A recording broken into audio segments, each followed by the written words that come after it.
Welcome all. Today we are going to discuss indirect contouring by tachymetric method. इससे पहले हमने दो methods किए हैं. First was indirect contouring by square method and second was indirect contouring by cross section method. तो उन methods की अपनी लिमिटेशंस है. टैक्योमेट्रिक मेथड के अंदर हम क्या करते हैं कि हम एक थोडोलाइट यूज करते हैं जिसके जो डायफ्राम है वो स्टेडाया मार्किंग हो जिसके ऊपर और जो कि एनालिटिक लेंस से फिटेड हो, तो उसको हम बोलते हैं टैक्योमीटर. तो basic difference between theodolite and tacheometer is that of stadia marking and analytic lenses. तो उसके अंदर एनालिटिक लेंस होते हैं और स्टेडाया डायफ्राम होती है. तो हम उस थोडोलाइट को एज ए टैक्योमीटर भी हम यूज कर सकते हैं. तो इसके अंदर हम टैक्योमीटर हम यूज करते हैं for taking the field observations and field data, और फील्ड डाटा की हेल्प से ही हम स्टाफ पॉइंट की डिस्टेंस और स्टाफ पॉइंट का level with respect to height of instrument वो हम निकाल पाते हैं. यानी कि आपको इस मेथड के अंदर एडवांटेज क्या है कि आपको ग्राउंड के ऊपर डिस्टेंसेस मापने की आवश्यकता नहीं है. Moreover this method is applicable in hill areas जहां पर horizontal measurements by chain and tape हमारे लिए डिफिकल्ट होती हैं और इवन वो ज़्यादा एक्यूरेट भी नहीं होती. तो टैक्योमेट्रिक सर्वे is best suited for those areas which are highly undulated or we can say in hill areas. तो जो टैक्योमीटर जिसके अंदर एनालिटिक लेंस हो, स्टेडाया डायफ्राम हो और एनालिटिक लेंस फिटेड हो, उसके अंदर दो इंस्ट्रूमेंट कांस्टेंट होते हैं. वन इज F/I जिसको हम बोलते हैं मल्टीप्लायर कांस्टेंट, मल्टीप्लायर कांस्टेंट या मल्टीप्लाइंग कांस्टेंट, और दूसरा होता है F+D जिसको हम बोलते हैं एडिटिव कांस्टेंट. तो जिस इंस्ट्रूमेंट के अंदर एनालिटिक लेंस फिटेड हो वहां पर F/I की वैल्यू हमारी हो जाती है 100 और F+D की वैल्यू हो जाती है हमारी 0. तो इससे क्या होगा कि हमारी जो कैलकुलेशन वर्क है वो हमारा आसान हो जाता है. अब जो डायफ्राम हम यूज करते हैं नॉर्मली उसकी कुछ फॉर्म मैंने आपको दिखाई है कि स्टेडाया मार्किंग कैसे होती है. तो ये सिंपलेस्ट फॉर्म है स्टेडाया मार्किंग की जो मैंने आपको दिखाई है कि हर एक इंस्ट्रूमेंट के अंदर ये तो वर्टिकल एक आपको हेयर दिखाई देता है. जब टेलीस्कोप में से आप देखेंगे, आईपीस में से देखेंगे, तो डायफ्राम के ऊपर एक तो ये दिखाई देगा आपको और एक ये दिखाई देगा. This is central horizontal hair, this is vertical horizontal hair. और इनके in addition to these we fix one wire hair and one wire hair. तो this is upper stadia marking और upper hair marking. This is lower stadia marking और called lower hair marking. तो diaphragm के ऊपर आपने दो additional lens ये डाल दिए, वायर्स या मार्किंग आपने डाल दी, और ये सेंट्रल हेयर से बराबर दूरी पे होते हैं. तो this becomes telescope fitted with stadia marking. अब ये मार्किंग करने के 3 पैटर्न मैंने आपको दिखाए हैं. This is simplest pattern and is most common in most of the instruments. और इस प्रकार से भी हो सकती है मार्किंग आपकी कि ये अपर स्टेडाया वायर है, ये लोअर स्टेडाया वायर है, ये सेंट्रल वायर है, और इस प्रकार से भी किसी इंस्ट्रूमेंट में आपको दिखाई दे सकती है. तो ये तो रही डायफ्राम के ऊपर जो मार्किंग स्टेडाया मार्किंग है उसकी बात. अब जब हम टैक्योमेट्रिक सर्वे करते हैं तो टैक्योमीटर की हेल्प से जो रीडिंग्स आपने फील्ड में ली उन्हीं रीडिंग्स को हम यूज करते हैं डिस्टेंसेस निकालने के लिए और लेवल निकालने के लिए. तो डिस्टेंसेस के लिए फार्मूला है हमारा जब हमारा लाइन ऑफ साइट हॉरिजॉन्टल हो, यानी we are not involve in vertical angles, तो उस केस में डी क्या होता है? D is the distance of staff point from the instrument station, जिसको आप हॉरिजॉन्टल डिस्टेंस भी बोल सकते हैं। Horizontal distance of staff point is equal to F/I into S plus F+D। ये सिंपल सा फार्मूला यूज करके वी कैन फाइंड डी। अब जब लाइन ऑफ साइट हॉरिजॉन्टल होगी तो डायरेक्टली हमारा जो वर्टिकल डिस्टेंस नहीं आएगी कोई भी, तो वर्टिकल डिस्टेंस विल बी 0।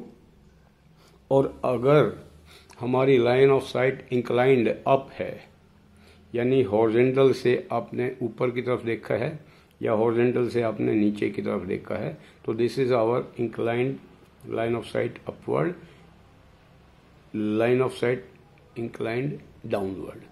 तो ऐसी सिचुएशन होती है हिली एरियाज के अंदर। हम एक ही पोजीशन से आप रीडिंग्स नहीं ले सकते, therefore we have to raise the telescope either upward और downward to take different points. तो उस केस में हॉरिजॉन्टल डिस्टेंस निकालने के लिए थोड़ा फार्मूला चेंज हो जाएगा, और फार्मूले में क्या आ जाएगा? Horizontal distance is equal to F/I into S cos square theta F+D into cos theta. ये तो हमारा है डी निकालने के लिए फार्मूला। इसमें S क्या है? S is the staff intercept, यानी कि जब हम स्टाफ को बाइसेक्ट करते हैं टेलीस्कोप के थ्रू, तो उसके ऊपर जो रीडिंग्स आएंगी हमारी, अपर वायर जहां उसको काटेगी, लोअर वायर जहां काटेंगी, तो उन दोनों रीडिंग्स का जो डिफरेंस आएगा that is called staff intercept. And what is theta? Theta is the angle of inclination of line of sight। यानी ये आपकी मान लीजिए हॉरिजॉन्टल लाइन ऑफ साइट है, हॉरिजॉन्टल लाइन ऑफ साइट से आपका ये एंगल कितना है? Vertical angle line of site का, दिस में बी इंक्लाइंड अप और में बी इंक्लाइंड डाउन, तो इसको हम थीटा मान लेते हैं। तो ये हमारा फार्मूला रहेगा डी निकालने का। तो by using this formula we can find D. जब हमारी लाइन ऑफ साइट इंक्लाइंड होगी तो उस केस में आपको वी भी निकालना पड़ेगा। वी मीन्स वर्टिकल डिस्टेंस, और वर्टिकल डिस्टेंस ये होती है हमारी कि जो आपकी हाइट ऑफ इंस्ट्रूमेंट है, इंस्ट्रूमेंट की स्टेशन पे हाइट ऑफ इंस्ट्रूमेंट से ऊपर या नीचे सेंट्रल हेयर तक की जो रीडिंग है, वहां तक की जो हाइट है, उस हाइट को हम बोलते हैं वर्टिकल डिस्टेंस। तो वर्टिकल डिस्टेंस के लिए ये फार्मूला यूज करेंगे हम। Vertical distance is equal to F/I into S into sine 2θ/2 plus F+D into sine theta, and theta is the vertical angle of line of sight. तो इस प्रकार से हम डी भी निकाल सकते हैं और वे भी निकाल सकते हैं, और इनके RL कैसे हम कैलकुलेट करेंगे वो मैं आपको आगे बताऊंगा। इसके बाद ये मैंने RL कैलकुलेशन आपको समझाने के लिए थोड़ा बनाया है कि RL कैलकुलेशन हम किस प्रकार से करते हैं। तो उस केस में, दोनों केसेस में हम बताएंगे कि स्टाफ पॉइंट का लेवल कैसे निकालते हैं। दो केस हो सकते हैं, one is line of sight is inclined, line of sight is horizontal, second is line of sight is inclined. तो ये मैंने पहला केस ग्राफिकली समझाने के लिए आपको ये थोड़ा सा एक फिगर बनाया है। इस फिगर के अंदर ये हमारा मान लीजिए क्यू है, Q is our station point. यहाँ पर आपने इंस्ट्रूमेंट को लगा दिया। यहाँ पर लगाने के बाद, क्योंकि आपको ये जो स्टाफ पॉइंट है हमारा P, इस P पॉइंट के ऊपर आपको रीडिंग लेनी है, सपोज कर लीजिए, और इस P पॉइंट का आपको डिस्टेंस भी चाहिए इसको लोकेट करने के लिए, और इसका लेवल भी चाहिए। तो हमारा जब भी हम लेवलिंग करते हैं, चाहे वो हमारा लेवल हो या हम टेक्योमीटर को एज ए लेवलिंग ऑब्जर्वेशंस के लिए यूज़ करें, तो पहला स्टेप होता है कि first reading is always taken on A benchmark. तो यहाँ आपने इंस्ट्रूमेंट लगाया, इंस्ट्रूमेंट की टेम्परेरी सेटिंग्स करने के बाद कोई भी नियर बाय बेंचमार्क है, suppose this is our benchmark, तो बेंचमार्क के ऊपर आपने यहां से रीडिंग ली। अब यहां आपकी तीनों रीडिंग्स आपको लेनी है, तो उसी तरह से आपकी तीनों रीडिंग आएंगी यहाँ पे, upper hair reading, central hair reading and lower hair reading. ये तीनों रीडिंग आपके पास आएंगी। तो यहाँ जो सेंट्रल हेयर रीडिंग होगी, क्योंकि line of sight is horizontal, line of sight is kept horizontal, तो सेंट्रल हेयर जो रीडिंग होगी वो हमारी होगी बैक साइड। तो नेक्स्ट काम क्या है हमारा कि लाइन ऑफ साइट का जो है उसकी हाइट ऑफ इंस्ट्रूमेंट निकालना। आपको इंस्ट्रूमेंट स्टेशन के ऊपर हाइट ऑफ इंस्ट्रूमेंट निकालना, और हाइट ऑफ इंस्ट्रूमेंट क्या होती है, RL ऑफ बेंचमार्क, यानी कि बेंचमार्क का जो भी लेवल है उसके अंदर आप बैक साइड ऐड कर देंगे, तो you will get height of instrument. ये हाइट आ जाएगी आपको, ये आपकी हाइट ऑफ इंस्ट्रूमेंट आ जाएगी।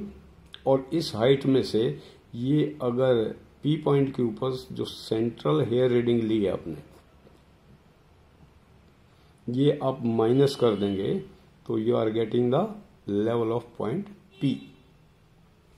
तो सीधा सा इसमें फॉर्मूला है कि किसी भी स्टाफ पॉइंट का लेवल आपको निकालना हो, when line of sight is horizontal, then RL of staff point is equal to height of instrument minus central hair reading। तो इस प्रकार से हम इस पॉइंट का लेवल निकाल सकते हैं। और D निकालने के लिए सिंपल फार्मूला है, D is equal to F/I/S plus F+D। जब इंस्ट्रूमेंट के अंदर एनालिटिक लेंस होते हैं तो F/I को 100 लेंगे हम, और S क्या होता है, S is our staff intercept, यानी कि अपर हेयर के कॉरस्पॉन्डिंग और लोअर हेयर के कॉरस्पॉन्डिंग जो रीडिंग्स हैं उनका डिफरेंस। और एडिटिव कांस्टेंट हमारा 0 हो जाता है, तो हम सिंपली इस फार्मूले से वी कैन फाइंड D, और इस फार्मूले से we can find RL। Second case आ जाता है when line of sight is inclined. तो line of sight may be inclined upward और मे बी इंक्लाइंड डाउनवर्ड। तो मैंने एक सिंपल सी कंस्ट्रक्शन यहाँ की है आपको समझाने के लिए कि this is our point Q and this is the staff point P which we want to plot, whose level we need. तो फर्स्ट ऑफ ऑल इंस्ट्रूमेंट को हम यहाँ सेट करेंगे, टेम्परेरी एडजस्टमेंट वगैरह करेंगे इसकी। इसके बाद ये हमारा बेंचमार्क है, उसी प्रकार से बेंचमार्क पे स्टड आई ऑब्जर्वेशंस लेंगे, यानी कि upper hair reading, central hair reading and lower hair reading, ये तीनों हम लेंगे। इसी प्रकार से हम Q से, ये हमारी लाइन ऑफ साइट थी हॉरिजेंटल, ये suppose our line of sight थी हॉरिजेंटल। अब आपने इसको ऊपर उठा दिया, line of sight is inclined by θ2, और यहाँ पे line of sight is inclined by theta, downward angle is, ये लाइन ऑफ साइट हॉरिजेंटल थी, और हॉरिजेंटल के बाद आपने इसको डाउनवर्ड लिया आपने, तो ये हमारी line of sight is inclined downward by angle θ1। तो अगला काम क्या है आपको कि इसी प्रकार Q पॉइंट से P पॉइंट के ऊपर आपको रीडिंग्स लेनी है, अपर हेयर के कॉरस्पॉन्डिंग, देन सेंट्रल हेयर के कॉरस्पॉन्डिंग, देन लोअर हेयर के कॉरस्पॉन्डिंग। तो तीनों रीडिंग्स जो इन रीडिंग्स को हम बोलते हैं स्टड आई ऑब्जर्वेशंस। जब एक ही पॉइंट के ऊपर आप 3 ऑब्जर्वेशंस लेंगे then they are called stadia observations. तो स्टड आई ऑब्जर्वेशंस आप लेंगे, ये काम आप फील्ड पे कर लेंगे सारा, और उसके बाद जो कैलकुलेशन पार्ट है कि हम P पॉइंट का लेवल कैसे निकाल लेंगे, वो मैं आपको बताने के लिए ये डायग्राम मैंने आपको बनाई है। तो पहला काम क्या होता है हमारा, हाइट ऑफ इंस्ट्रूमेंट निकालना। तो what is height of instrument, इस कंस्ट्रक्शन में आप देख रहे हो बेंचमार्क का लेवल दिया हुआ है आपको। बेंचमार्क में आप क्या करेंगे, सेंट्रल हेयर रीडिंग ऐड कर देंगे जो आपने यहाँ पे ली है, this suppose this is H1, तो RL of benchmark plus H1। आप इस लेवल पे आ गए। इस लेवल पर आने के बाद ये जो V1 है, मैंने आपको बताया था what is vertical distance. Vertical distance is the difference between height of level, height of instrument and central hair reading जहाँ पे आती है उनके बीच की दूरी को हम बोलते हैं वर्टिकल डिस्टेंस। तो ये V1 भी हम निकाल लेंगे यहाँ से। तो H1 और V1 इसमें ऐड करेंगे बेंचमार्क के लेवल में, तो we are getting height of instrument. तो पहला काम है हमारा हाइट ऑफ इंस्ट्रूमेंट निकालना। तो height of instrument is equal to RL of benchmark plus V1 plus H1। उसके बाद ये हमारी हाइट ऑफ इंस्ट्रूमेंट आ गई। इस हाइट ऑफ इंस्ट्रूमेंट में अगर यहां से हम V2 ऐड कर दें, means vertical distance taken at point P, और इसमें से ये H2 घटा दें, सेंट्रल हेयर रीडिंग घटा दें, तो we are getting the level of this point. तो RL of point P is equal to height of instrument at Q plus V2। V2 what is V2? Central hair से लेकर और height of instrument का जो level है हमारा उसके बीच की दूरी है। तो V2 प्लस होगी, हमारे पास ये लेवल आएगा, इसमें से H2 हम घटाएंगे तो हम P पॉइंट के ऊपर आ जाते हैं, तो हमारा ये आ जाएगा। और डिस्टेंस हम उसी फार्मूले से निकाल लेंगे जो हमने अभी ऊपर डिस्कस किया है। तो इस प्रकार से जो टेक्योमेट्रिक मेथड है ये पहाड़ी एरियाज में, हिली एरियाज के अंदर जहाँ पे लाइन ऑफ साइट में भी इंक्लाइंड टू मच, और ऐसे एरियाज के अंदर पॉइंट्स को लोकेट करने के लिए बहुत अच्छा मेथड है, क्योंकि इसके अंदर आपको डिस्टेंसेस मापनी नहीं पड़ती। Simple by using simple tacheometric formula we are getting horizontal distance of the staff point as well as by some calculations we are getting the level of staff point also. अभी इस method को थोड़ा सा मैं दोबारा एक बार brief कर दूं आपको, फिर हम इसमें कंटूरिंग कैसे करते हैं ये मैंने इसमें समझाया है। तो आमतौर पर जो ये मेथड है हमारा टेक्योमेट्रिक मेथड, टेक्योमेट्रिक मेथड के अंदर हम normally radial line method use करते हैं। यानी कि आपने एक जगह पर इंस्ट्रूमेंट लगा दिया अपना, जैसे कि आपने कहीं भी अपना इंस्ट्रूमेंट लगा दिया और वहां से आपने क्या किया, ये रेडियल लाइंस आपने ड्रॉ की, रेडियल लाइंस ड्रॉ कर दी और नॉर्थ साउथ की डायरेक्शन ले ली। ये आपने रेडियल लाइंस डाल दी PA, PB, PC, PD, PE। Suppose these are the radial lines and this is the area we want to cover, और that area whose contours we want to draw by using this tacheometric method of indirect contouring. तो field में हमने क्या करना है, field में हमने हर एक सर्वे लाइन के ऊपर PA, PB, PC, PD और PE, सपोज ये हमने लाइन ड्रॉ की है, तो हर एक सर्वे लाइन्स के ऊपर हम कुछ कुछ इंटरवल पे ग्राउंड के ऊपर टेक्योमेट्रिक ऑब्जर्वेशन लेते हैं। टेक्योमेट्रिक ऑब्जर्वेशन लेने के बाद उनकी डिस्टेंस निकाल लेंगे और उनके लेवल निकाल लेंगे। तो डिस्टेंसेस हम यहाँ से स्केल से काट देते हैं। सपोज ये पहली लाइन हमारी PA, तो P से लेकर और ये जो पॉइंट हमने मार्क किया, ये डिस्टेंस आपने स्केल से काट ली और इसका जो लेवल आएगा वो यहाँ हमने डाल दिया। इसी प्रकार से नेक्स्ट पॉइंट आपने मान लो यहाँ लगा रखा है, तो डिस्टेंस आप स्केल से लेंगे और लेवल यहाँ डाल देंगे। इसी प्रकार ये नेक्स्ट लेवल है आपका सपोज। तो हर एक पॉइंट के ऊपर कुछ से कुछ इंटरवल के ऊपर हम अपने पॉइंट फिक्स कर लेते हैं, और नॉर्मली हम जहाँ भी लेवल चेंज होता है वहाँ पर हम रीडिंग लेते हैं। तो रीडिंग्स लेते हैं हम फील्ड वर्क के दौरान, और फिर हम इनको जब इसको प्लॉट करते हैं, प्लॉटिंग के समय, तो हर एक लाइन के ऊपर आपकी ये लेवल्स जो है ना ड्राइंग शीट के ऊपर आ जाएंगे। तो these are our guide levels. ये लेवल्स लेने के बाद फिर हम उन लेवल्स को सबको ऑब्जर्व करेंगे कि हाईएस्ट लेवल कितना मिला आपको, लोएस्ट लेवल कितना मिला। उसके हिसाब से ग्राउंड को देखते हुए और काम किस पर्पस के लिए आप कर रहे हो, उन सभी चीज़ों को देखते हुए हम एक कंटूर इंटरवल सेलेक्ट करेंगे सूटेबल। तो तो सपोज यहाँ मैंने सिर्फ सिंबॉलिक जो है ना 3 कंटूर आपको दिखाए हैं। एक्चुअली जब हम कंटूरिंग करेंगे तो हमारे बहुत सारे कंटूर्स आएंगे क्योंकि एरिया हमारा ज़्यादा होता है।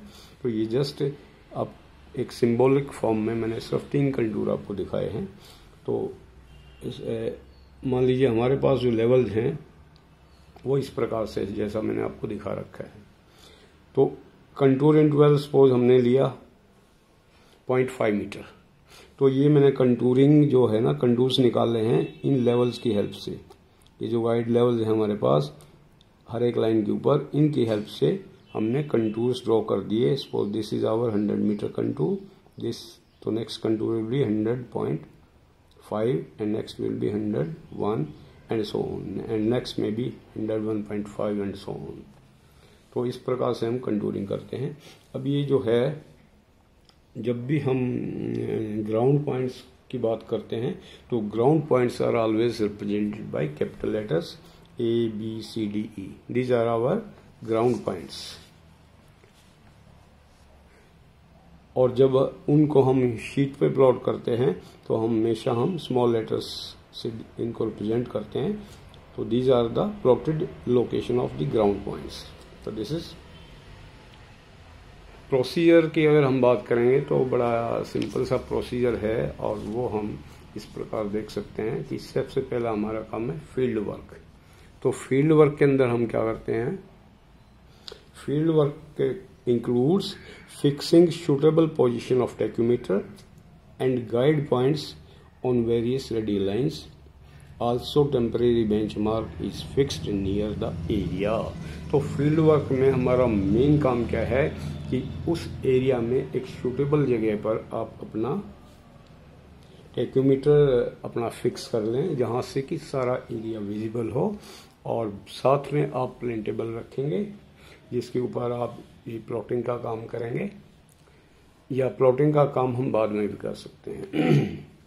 तो उस एरिया के नज़दीक टैक्योमीटर से आप रेडियल लाइंस ले लेंगे डिफरेंट एंगल्स के ऊपर चारों तरफ, और कुछ सिलेक्टेड दूरी के बाद हर एक लाइन पर हम कुछ पॉइंट्स फिक्स करेंगे। They are our guide points.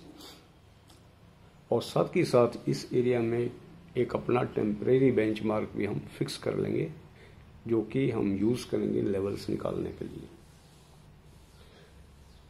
अब हम सेकंड स्टेप में लिख सकते हैं कि आपने इंस्ट्रूमेंट सेट कर लिया, उसके बाद हम क्या करेंगे कि जितने भी गाइड पॉइंट्स हैं हर एक रेडियल लाइंस के ऊपर, उनके ऊपर हम स्टडी ऑब्जर्वेशन लेंगे।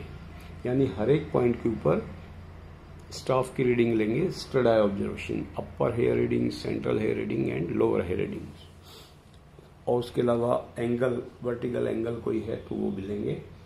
और फिर हम उनको horizontal distance, vertical distance and RL calculation में यूज करेंगे।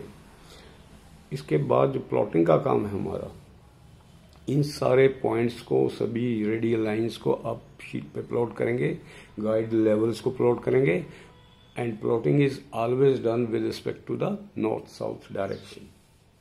तो नॉर्थ साउथ डायरेक्शन भी आप शीट पे दिखाएंगे और इन सभी लेवल्स को भी लिखेंगे शीट के ऊपर। कोई भी सूटेबल स्केल लेकर के हम इनको प्लॉट कर सकते हैं। और प्लॉटिंग के बाद एक सूटेबल इंटरवल लेकर के, वो इंटरवल कितना आपको लेना है that will depend upon the purpose for which you are doing survey work और the type of area in which you are doing survey. तो उसके जो फैक्टर्स हैं उन सब के ऊपर डिपेंड करेगा, और कोई भी इंटरवल लेकर के we can interpolate our contours with the help of guide levels.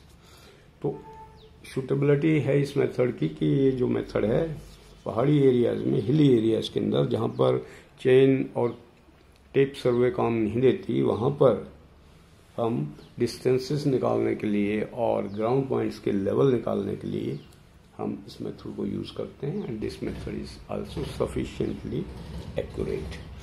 Also when there is a limit of time and funds, उस केस में भी हम टैक्योमेट्रिक सर्वे करके we are getting the map of that area within time limits. Thanks all for today videos.